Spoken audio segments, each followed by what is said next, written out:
You've got... Let's look at the funk. California legislators discussed what needs to be done to improve distance learning for all. One big disadvantage many students face is not being able to connect with their teachers in virtual classrooms in this period of distance learning. Hi, I'm Michael Wiafe. And I'm Demetria Wack.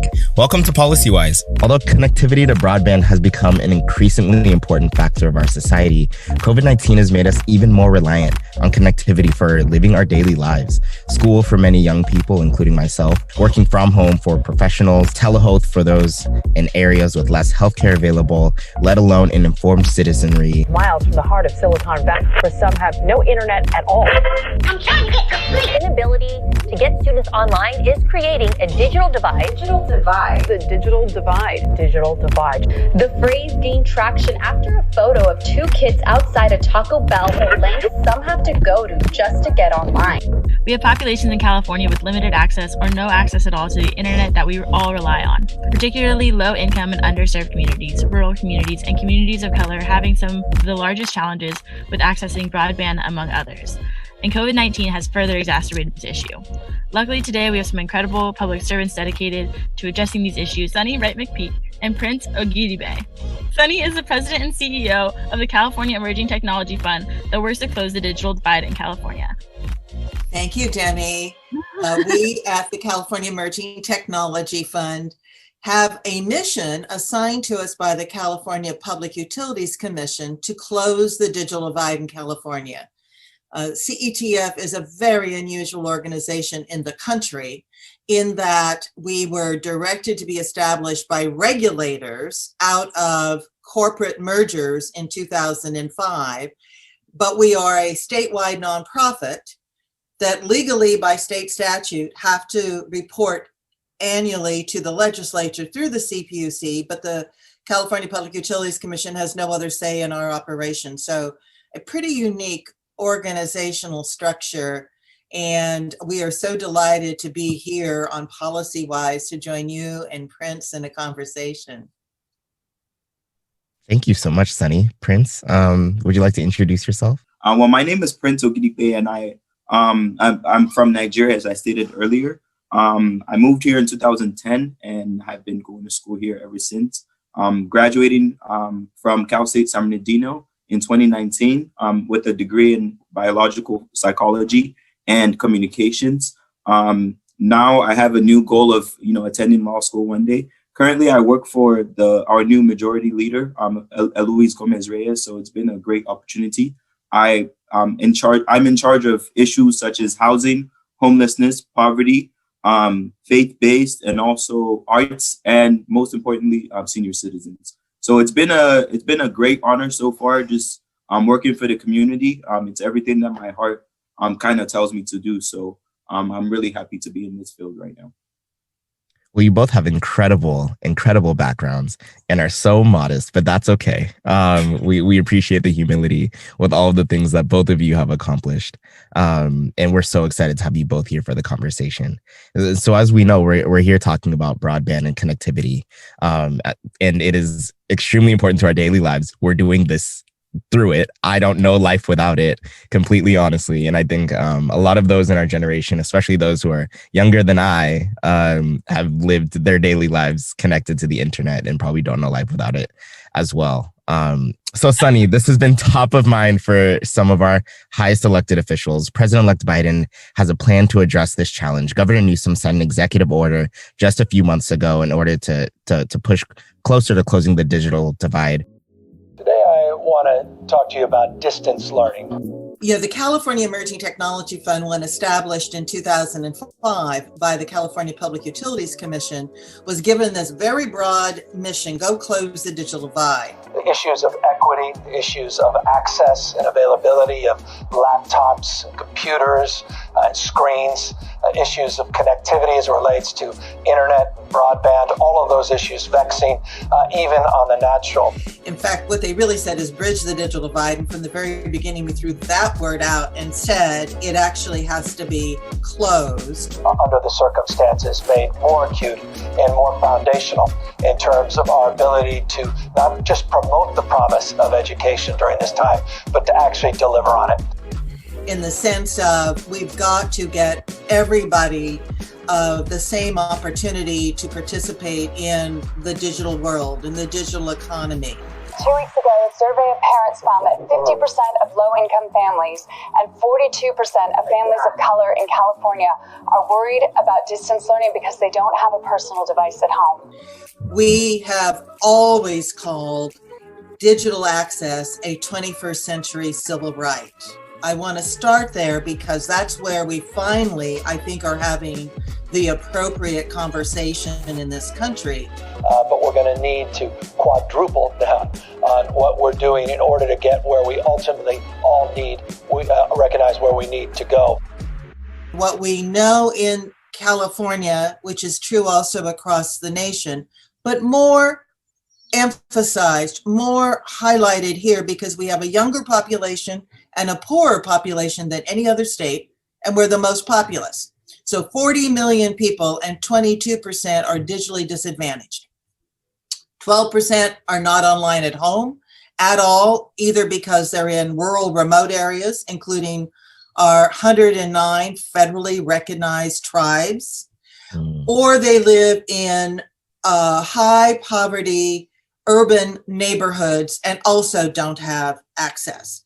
Another 10% have access only by a smartphone. And while I appreciate the marvelous technology that smartphones and mobile technology gives us, it's really hard to do a term paper or a Excel spreadsheet on a smartphone, with all due respect to that technology. And so what the digital world has brought us is a widening disparity between the haves and the have-nots, with those who are not online being left behind at an accelerating pace. So if there is an edge to my voice and a sadness, it is that when I got to go to college and be the first in my family to graduate, I actually thought that we would tackle things such as poverty, that there would be a realization in my lifetime of narrowing the wealth gap. And exactly the opposite has happened. We are farther apart in just economic equity, let alone all other opportunities, than when I graduated from college. So that's where the perspective of the California Emerging Technology Fund comes from.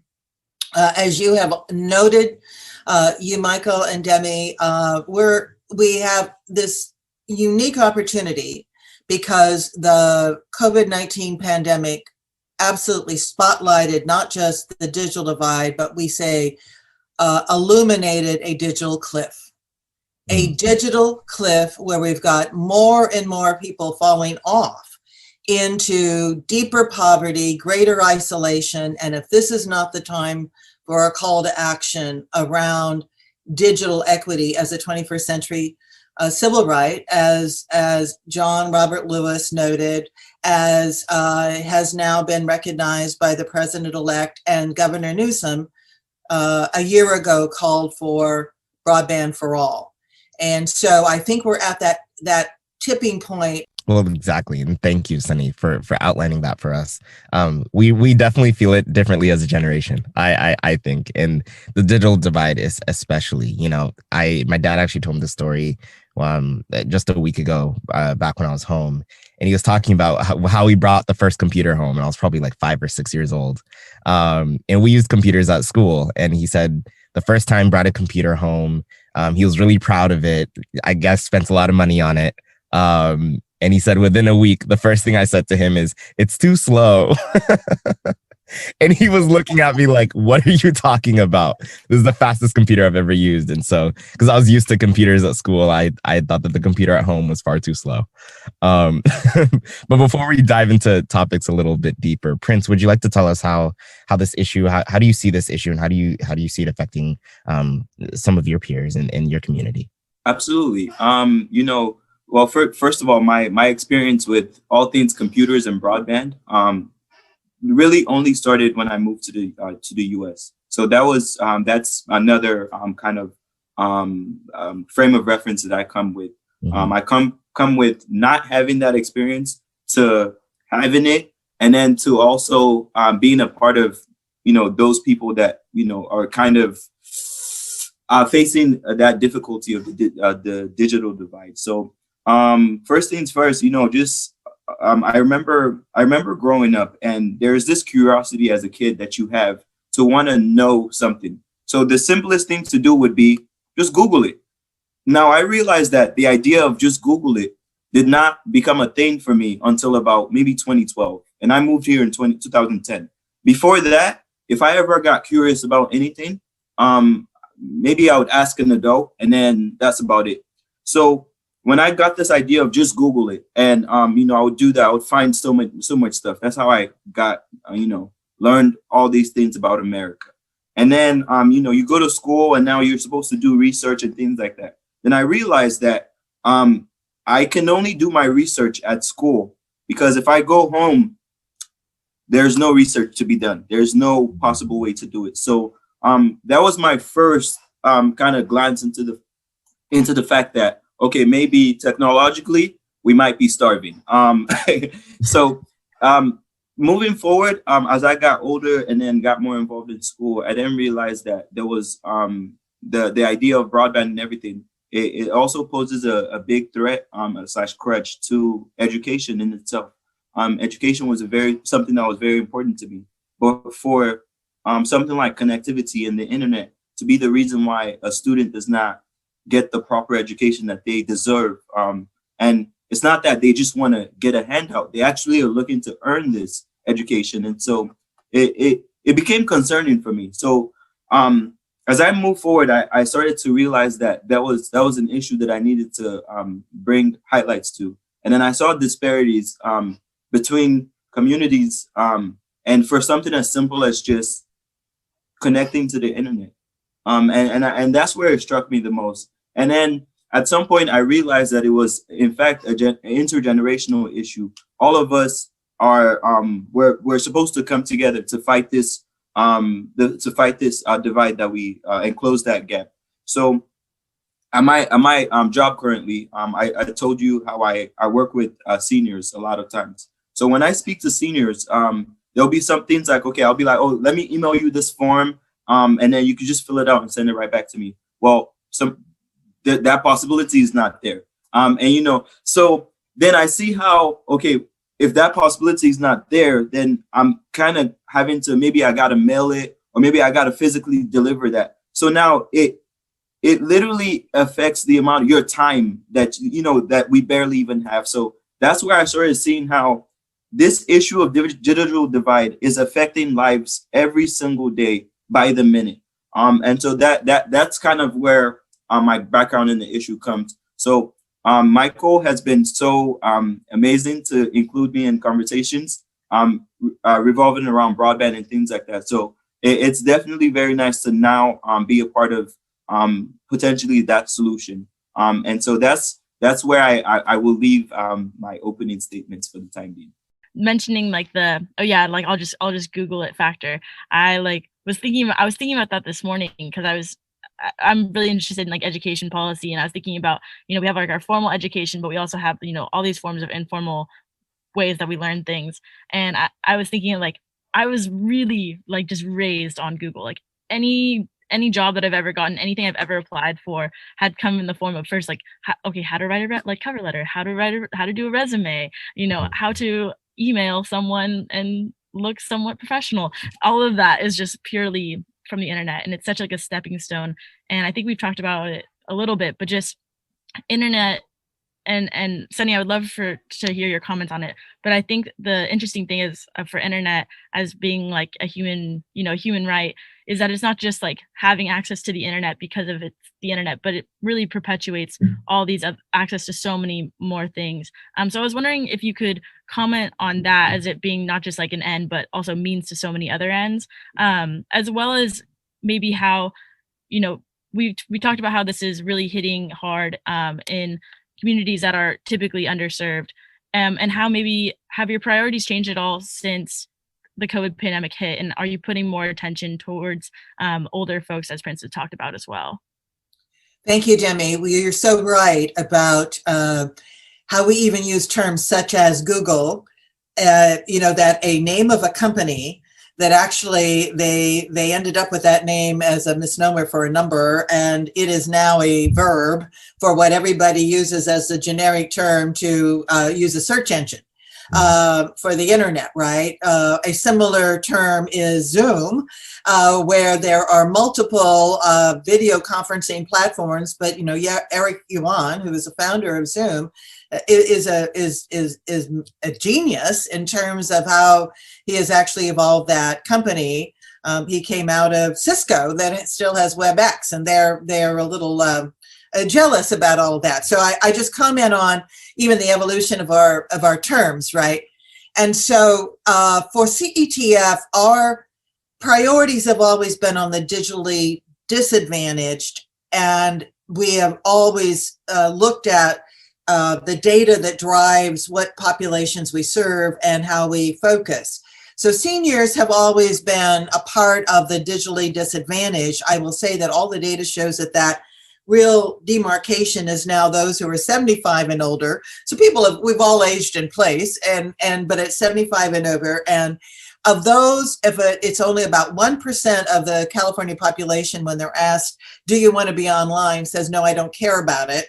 And they tend to be those who are older. And as soon as you tell them that's the way you're going to remain in your home and not have to be in another facility because your healthcare can be monitored, they want to be online immediately. And that's what Prince is finding out working for Assemblymember Reyes, because we immediately, in the middle of March of 2020, were told stay home. So now we're visiting doctors with telehealth, which unfortunately still for so many is just a telephone call or a smartphone as opposed to other devices. So the policy that we're pursuing now, Demi, and doing a lot of work around, expect to be sponsoring legislation on telehealth in California in this new session, would allow Medi-Cal and Medicare covered California, all the health plans, to provide a device to seniors, because it is a far more cost-effective way to deliver healthcare. And by the way, broadband is a green strategy. When I was secretary of a pretty large agency for the state of California, Business, Transportation, Housing, first of all, I was sort of on that edge of telling everybody that transportation and housing are related, folks. And if we want to reduce impacts on the environment, we actually have to have more housing where people are and jobs are and all of that. And also I was talking about broadband as a strategy for mobility. And I would say to my colleagues at the California Department of Transportation, the best trip is a virtual trip. If I can get someone to do a virtual trip, I've unloaded a trip from the surface transportation system, which reduces congestion, and I have decreased an impact on the environment. And so for seniors, we know and for all of us, actually, there has to be a combination of online communications that are efficient and in-person interaction.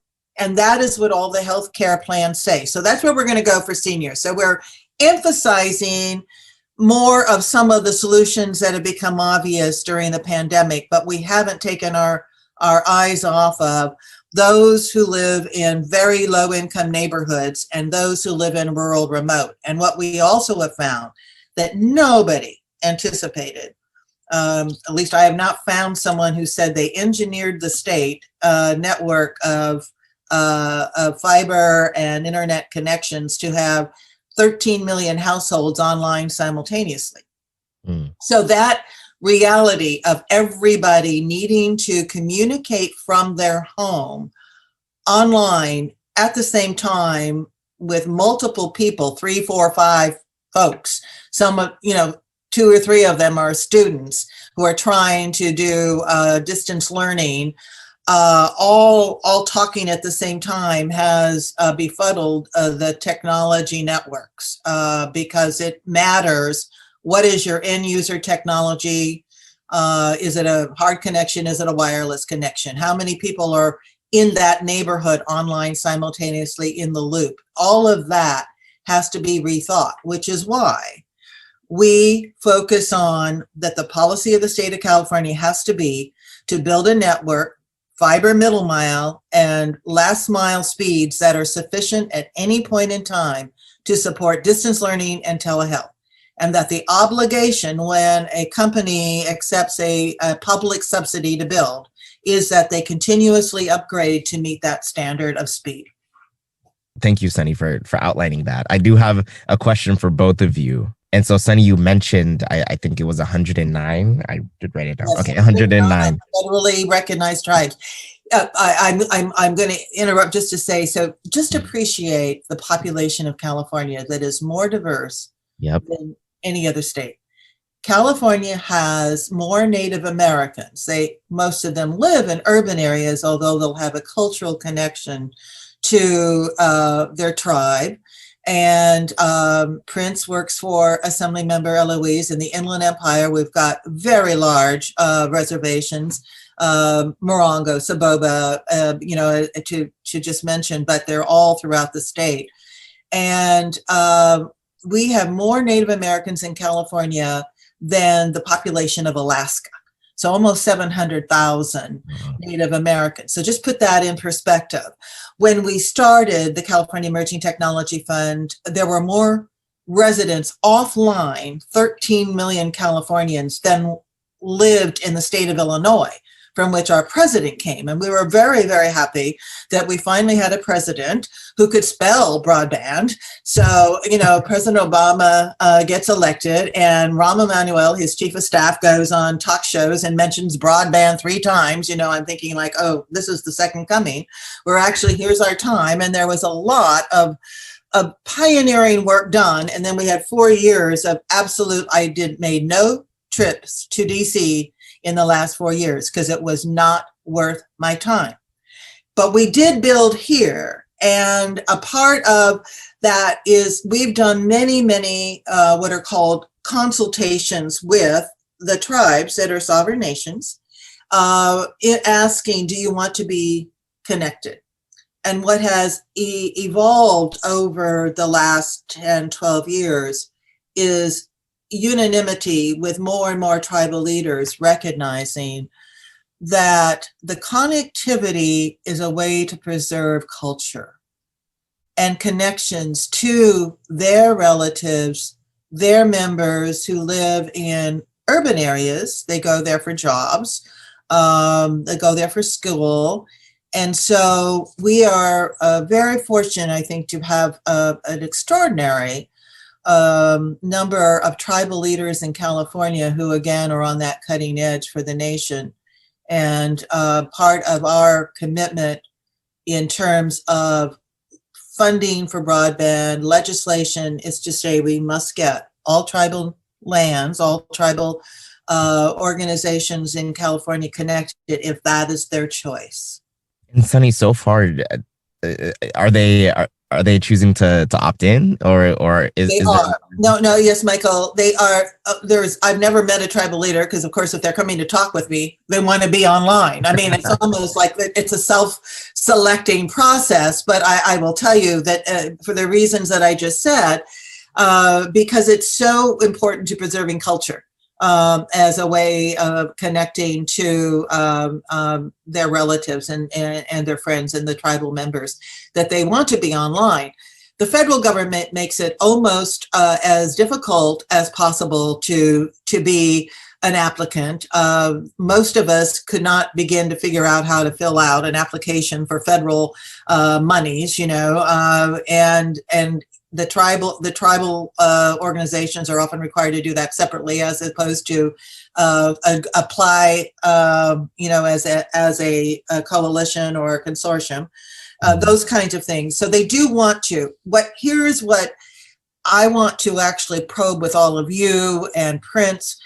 The notion of what is the role in the public sector of reaching out. I think it needs to be far more proactive. The Public Utilities Commission runs the California Advanced Services Fund, but they do it as almost a passive grant program, as opposed to here's a pot of money that the legislature is going to allocate or appropriate, authorize, and you have to go out and actually get the folks to apply, to decide where the infrastructure is. Demi, you also mentioned it's not just infrastructure. Broadband is a tool, only a tool. It's a very powerful tool and an empowering tool, but the end game is not the technology itself. It is to enable education. It is to enable workforce training. It is to enable participation in the democracy. It is a tool that has to be integrated into all of our strategies to tackle inequities. So, and that applies to the tribal nations. The leaders are very smart. They see that as well. We right now, I'll just end and pass it back to you, Prince, are a partner with Frontier Communications. So another little comment about my naivete is I have always thought, well, if we just do a good job, people will want to invest. They'll want to partner with us. That if we show how to get people online, that the internet service providers are going to start throwing money at us. Well, I went for about 5 years having lots of nice meetings, having lots of conversations, even convened by the governor's office, and we didn't get any movement. So then I thought, well, I have to get smarter and get their attention when it matters, which is when they're buying each other, when corporate consolidations are happening, when Comcast is trying to buy Time Warner Cable, which they in the end abandoned, then Charter buys Time Warner Cable. Verizon sold their wireline business to Frontier. T-Mobile just bought Sprint. Okay, being a legal party in the regulatory arena, which is about as arcane and archaic a process as I can imagine, and not where I wanted to spend my time or the resources of CUTF, but that became an imperative. We negotiated public benefits that in California, you have to show that the public is going to benefit through mergers and acquisitions. So we negotiated memoranda of understanding with Charter. They have committed to a significant amount of deployment. Before that, Frontier, and Frontier included 50,000 Chromebooks. And we have distributed about half of them in through the MOU. Well, it's Frontier's leadership that has said, let's just distribute the rest of them now. And I want to tell you, it's no small undertaking to work through what are the school districts and the schools that are in the Frontier service area that have a very high percentage of students on free and reduced lunch, which is the criterion. And then to negotiate with the districts an agreement of a pivot to the future, because throwing technology at any problem is not going to solve it. It has to be a lever to actually get to a different way of doing business. And so we were not sure that a lot of districts would want to sign an agreement with us that says, you're going to make technology a core part of what you do in school. Not only that, you're going to train all the parents. You're going to, really use the technology in teaching and learning. And that's the agreements we have. And so we have now reached out to all the tribal organizations that are either in the Frontier service area, because you have to be in the Frontier service area to benefit from the Frontier public benefit, or next to it. And we're about to, we've distributed 800 to the Southern California Tribal Chairmen's Association. They identified their students that needed to have a device at home. Most of them do not go to schools on tribal lands. They go to other schools, but they are either connected to or reside on tribal lands. And our team, led by our Senior Vice President, Susan Walters, has just identified another 4,000 to be distributed. So our goal, if anybody is listening to PolicyWise, and you are a member of a tribe that is in frontier territory or next to frontier territory, you can get a hold of CETF because we're distributing computers, because you have to, and training people. You know, nobody's going to pay for internet service or have a device if they don't know how to use it, right? So Absolutely. That's my pitch to call again people who need a device and member of a tribe in frontier service territory, get a hold of us. Well, I'm so glad that you're doing this work and that you're so committed to it, because, you know, as you kind of outlined, that I think an opt-in process is a lot more challenging to get a broad array of participation than an opt-out process. Correct. And so, you know, that would be my view on the topic, is it would be much better as an opt-out. Just, hey, we're going to do it for you unless you tell us not to. Recognizing that it's a public good and that, you know, it benefits me if more people are online. There's more information available. There's just more diversity online. You know, whether it's social media or articles that I could find, I'd be interested to know what's going on in some areas that I've never visited. And if they're not online, then what are the chances that I'll be able to find information about them online, or be able to connect and have kind of a broader society? And kind of to that end, Prince, I want to ask you, is we're the same age. And so you kind of realized how impactful, central, critical social media is to our lives nowadays. Mm-hmm. In fact, it's probably the only way I connect with my friends nowadays. Yeah. In fact, that's how I keep up with everybody. Go on Instagram, go on Twitter, go on Facebook, and how I get a lot of my information. And so this lack of broadband that especially young people face, you know, I think that it's almost like a double-edged sword, because if you're on it all day, you know, there's research that's been done that it could be detrimental to your mental health. At the same time, I think during the pandemic, if I was 15 and didn't have connection to social media, I'd be going somewhat insane. Knowing that all my friends are online, I wouldn't be able to keep up. I wouldn't have anyone to talk to. And so how do you see this issue playing out, especially for young people and thinking about social media? Absolutely. So I'm going to borrow a few words from Sunny, and I'm only paraphrasing here. She said, broadband is a ticket to active participation in education, the economy, and even our democracy. That was very important for me. Now, the reason why I say this is, just imagine a house with no doorknobs. There are tons of doors, no doorknobs. But the only way you can get through those doors is by actually using one of the doorknobs. You cannot. That's what broadband does for us. Broadband allows us to be able to participate in things that we otherwise would be too young to participate in. For example, these past elections and just this election cycle, for the first time, looking through social media, just seeing the amount of engagement. These are young people being actively talking about just everything going on in the country. For the first time ever, I got to see that. I got to see even the smallest things go viral. The fly on Mike Pence's head, things like that got people even more and more interested in the conversations and things like that. They say social media is the biggest thing since sliced bread. Anything that we put on social media has that opportunity to even reach more and more. So at this time, at this case in point in time, broadband literally serves. I don't even know what to compare it to at this point. It's that much more impactful in our lives in this day and age. It gives us opportunity to actually learn, even with schools being closed down and everything. We had something that we for young leaders advisory council. We did a presentation, and there was a picture that we ended up using, and in that picture it was a picture of two girls sitting outside of a Taco Bell.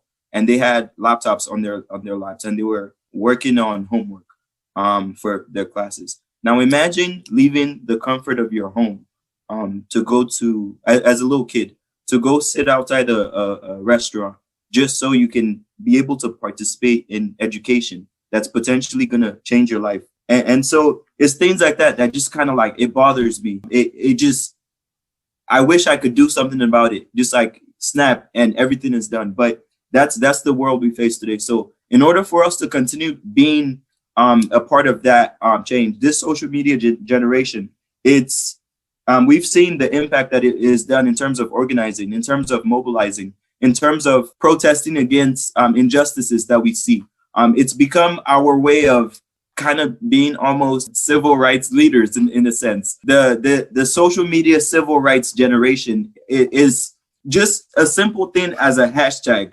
You will remember that for a really, really long time. So, and that's why this is something that must be fixed. If we want to continue having young people on board for many different things, this is the way to go. Young people, social media is that tool that we use to stay connected. Even in the classroom, social media allows us to connect with our fellow classmates, even professors and things like that. So I always find a chance to incorporate social media into literally anything that I do, whether it be religious, whether it be educational, whether it be political, whatever it is. Social media always serves as that tool for where we could actually share our thoughts and stuff like that.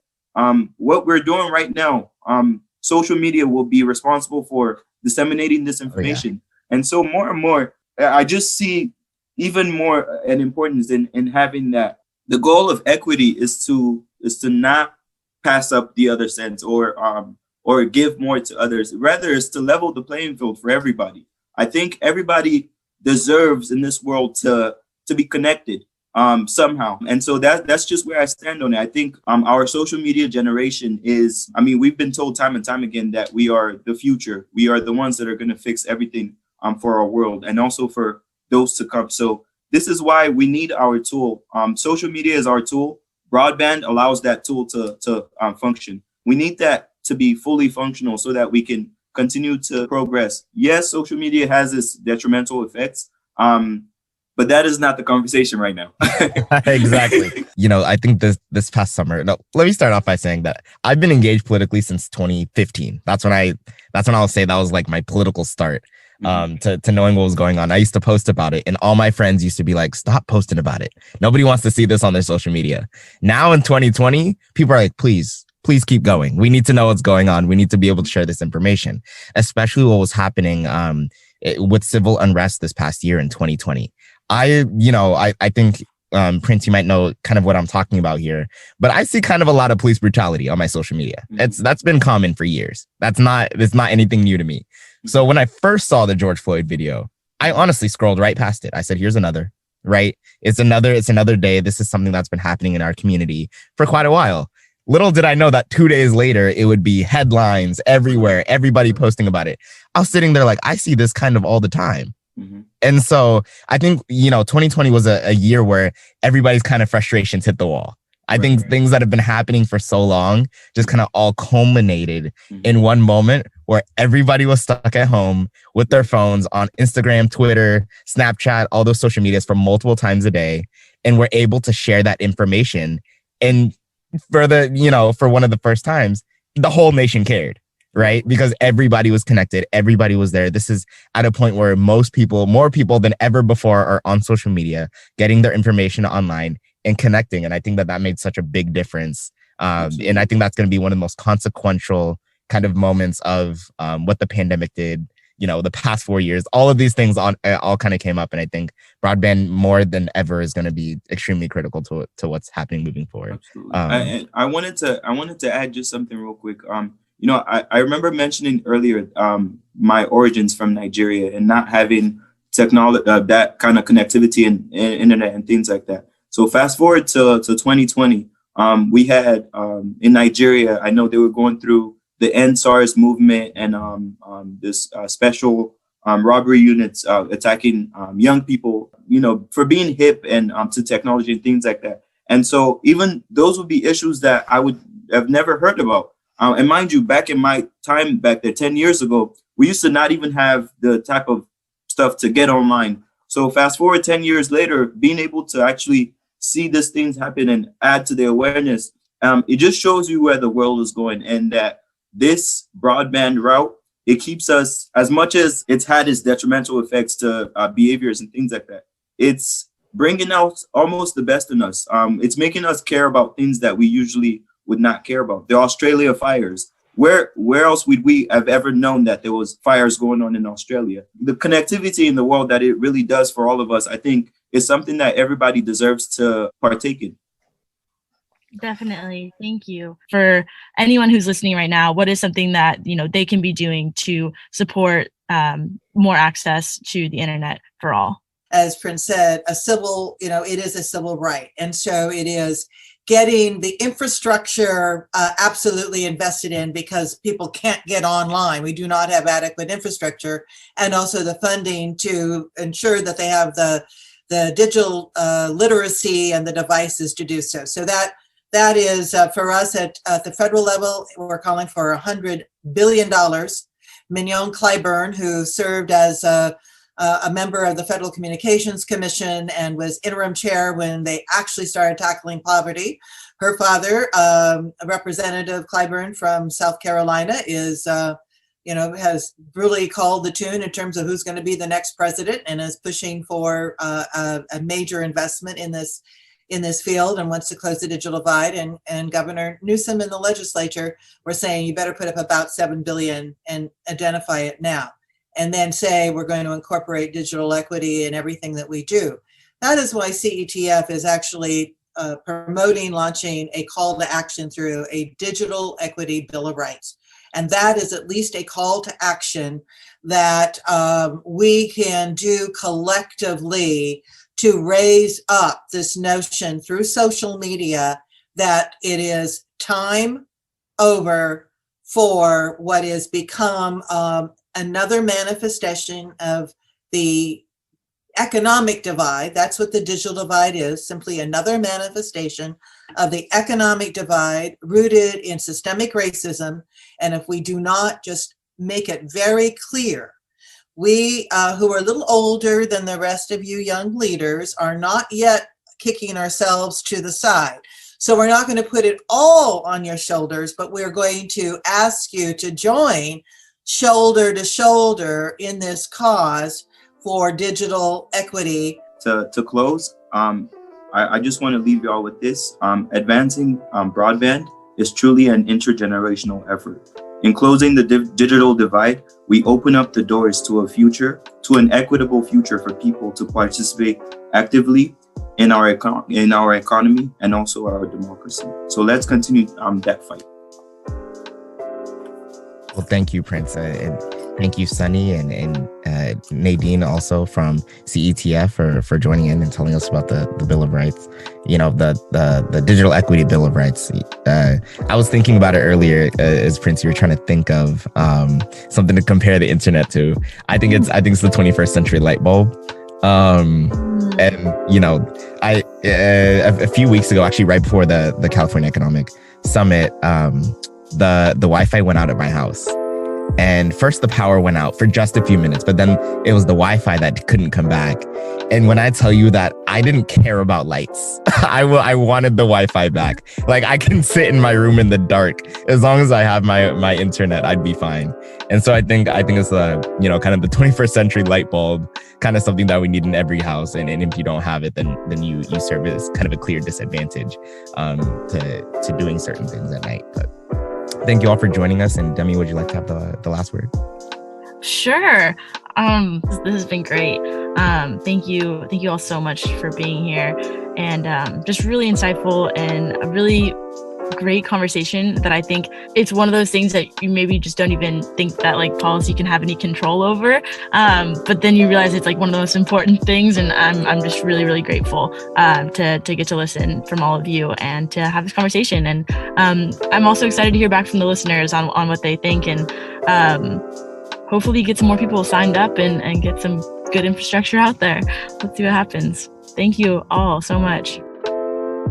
If you are ready to join us at CETF, please visit internetforallnow.org, where you can sign up for the Digital Equity Bill of Rights, which will then also sign you up for updates on our end on policy actions and steps that you can take with us. This was a podcast recording of PolicyWise. We are your hosts, Michael and Demi. PolicyWise is a production of Youth Leadership Institute in partnership with California Forward and their Young Leaders Advisory Council. Jared Ramonos produced this episode, and the music was created by Ian Post and sourced from artistlist.io. If you want to find more great youth content, check out YLI.org and be sure to subscribe to PolicyWise on iTunes and Spotify or wherever you get your podcasts, and leave us a review. It really helps. To discuss this episode, engage with us on Instagram, Twitter, and Facebook at PolicyWisePod and hashtag your discussion with hashtag PolicyWise. See you next time for more youth voice and policy discussion on PolicyWise.